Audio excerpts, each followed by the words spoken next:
ಜಿಲ್ಲಾಸ್ಪತ್ರೆ ಎದುರುಗಡೆ ರಸ್ತೆಯಲ್ಲಿ ರೋಗಬಾಧೆಗೆ ತುತ್ತಾಗಿದ್ದ ವೃದ್ಧರವರು ಅಸಹಾಯಕ ಸ್ಥಿತಿಯಲ್ಲಿದ್ದರು. ಅದನ್ನು ಕಂಡ ಸರ್ಕಾರಿ ಅಧಿಕಾರಿಯವರವರು ಸಮಾಜ ಸೇವಕ ನಿತ್ಯಾನಂದ ಒಳಕಾಡು ಅವರ ಗಮನಕ್ಕೆ ತಂದರು. ತಕ್ಷಣ ಒಳಕಾಡು ಅವರು ವೃದ್ಧನನ್ನ ಜಿಲ್ಲಾಸ್ಪತ್ರೆಗೆ ದಾಖಲಿಸಿದರು.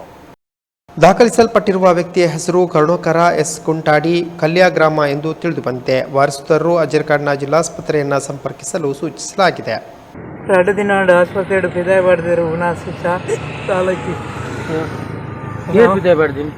ಆಸ್ಪತ್ರೆ ನರ್ಸಲ್ಲ ಡಾಕ್ಟರ್ಲ ಹಾಂ ಸ್ವದೇಶ್ ಡಾಕ್ಟ್ರ್ ಇಲ್ಲವಲ್ಲ ಉಂಟಾಗಿ ಪುದರ್ ಏನ ಇಲ್ಲ ಕರುಣಾಕರ್ ಇಲ್ಲ ಎಲ್ಲ ಇದ್ದಾರಾ ನಾನು ತೂಕನ ಗತಿ ಇಜ್ಜಿ ಜೋಕುಲಿ ರಜ್ಜ ಎಲ್ಲ ಇಜ್ಜಿ ಜಂಬೂ